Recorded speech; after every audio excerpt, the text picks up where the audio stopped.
Hi, folks. You're with Tacitus today. Tacitus today, your pushback channel. Thank you for joining this audio, radio, no pictures. Listen to this stream in your car or truck essay. In this essay, I'd like to talk about, what am I talking about? I've lost my train of thought there as I was looking out the window. International working class. Should I start again? The internationalization of the working class. And the irrelevance of citizenship. Now, citizenship used to mean something, and national identity meant something, particularly in the context of the nation state. But the reality is today the globalists are looking at all non-elites as the same mass, the same miasma, amorphous mass of workers. We're just worker trash now. And having citizenship of a Western name, being Western born, being white, that used to mean something, well-run, well-managed, orderly country and economy with social services and so on.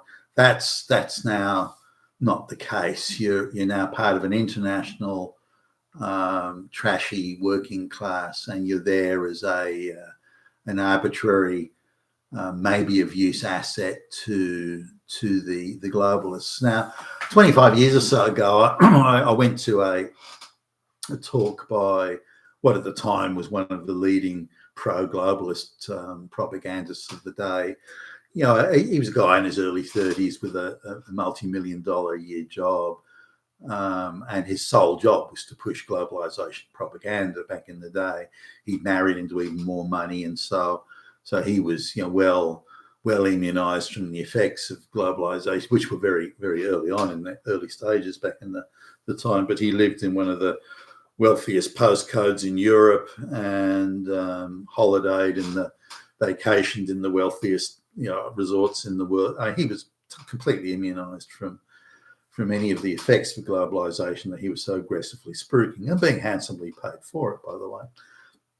As I've mentioned many times before, the engineer in charge of building that huge bridge or road is getting paid less than half what the diversity director at the local college is, which gives you an idea of where the money is going. If you're furthering and assisting globalization, whether it be a propaganda or mass import of peasants or anything like that, then you're handsomely paid. If you're doing real productive work for the benefit of the community, then you're being paid nowhere near as much. That's how it is today. But coming back to this thing from 25 years ago, this very smug, very privileged, straight white guy said, look, you white workers, you workers in the West, you're now no different from the illiterate peasants in the third world. You have no greater utility or benefit you can offer. You can offer nothing. The value of your labor and your work is now an international value, as determined by illiterate black peasants from the middle of Africa or somewhere. So you're no longer viewed as an asset. You're just viewed as one of these worker masses. One among this vast international mass of workers. And he was quite. Now I sort of wrote off a lot of his saying. I thought, you smug fuck, and I had no idea at the time that his prophecies and his assertions would turn out to be reality. I couldn't even conceive of it at the time. I thought there is no way that a democratically elected government and independent courts, a rule of law and industrial relations, there is no way that what this guy is proposing will ever happen in the West, and certainly not in Australia. But one by one, all the institutions that would act as a brake or would oppose it or prevent it from happening, all of them were infiltrated and taken over by the globalists, whether through bribery or through threat or mixture of both or whatever it was. But every obstacle to that happening, to what this guy is proposing, that white Western workers would just be part of an international pool of expendable workers, that's come to pass in effect, or to a very large extent.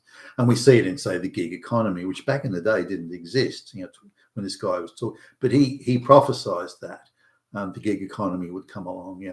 People will just be employed for here and there to do this or that.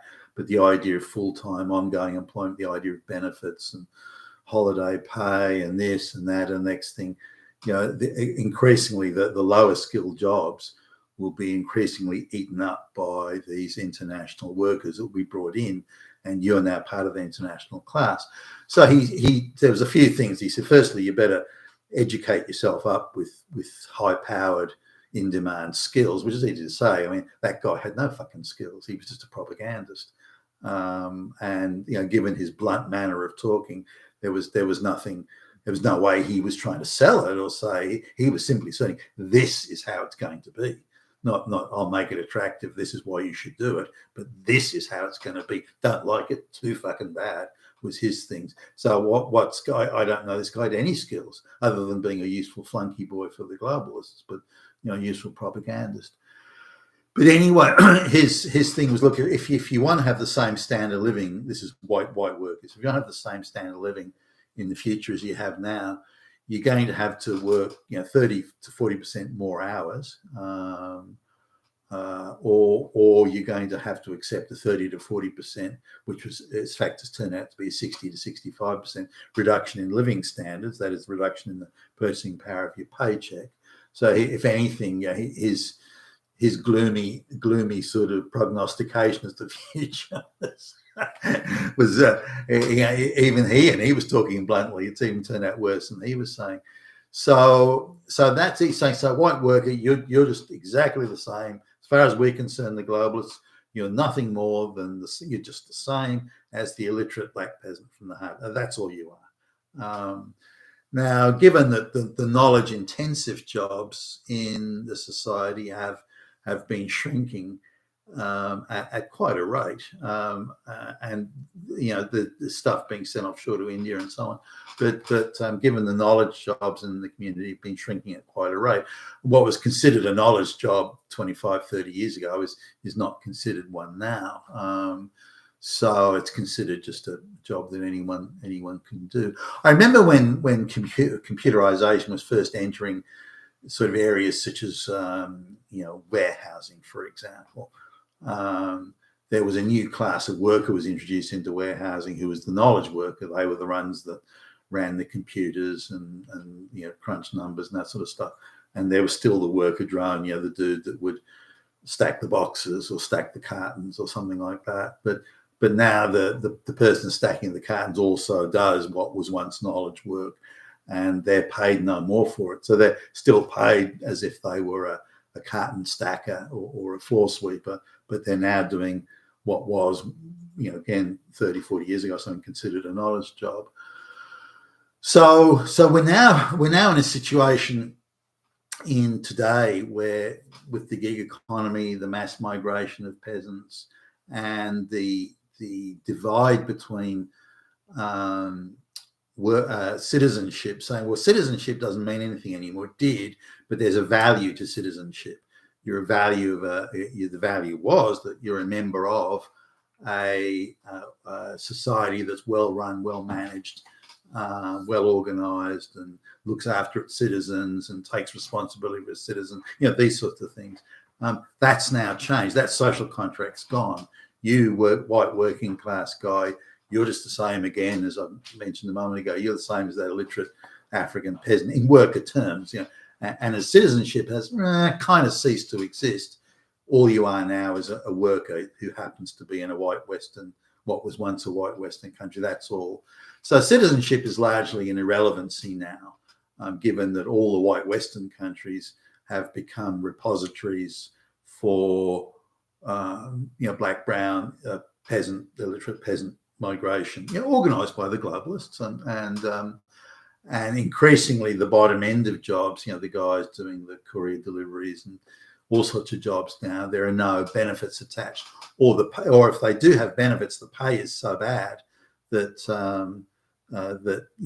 80% of their income is being absorbed in rent in just an ordinary, simple apartment that anyone could at one time have afforded. Now it's luxurious. So people having to live communally and so on, as indeed they did in the feudal ages. So the issue here, as I see it, is that citizenship has ceased to be relevant. I mean, they can talk about it, but it's ceased to have any relevance. You're simply now, if you're working class and not part of the elite, you're simply just an irrelevant worker asset that can be replaced by anybody at any time. Now you see this particularly in the city when you move out to, as a company that we're doing some business with, and they've got sort of a city or in their city location, which looks like the diversity, equity, inclusion. Folks went through that like with the dozer sauce, hardly a white face in sight.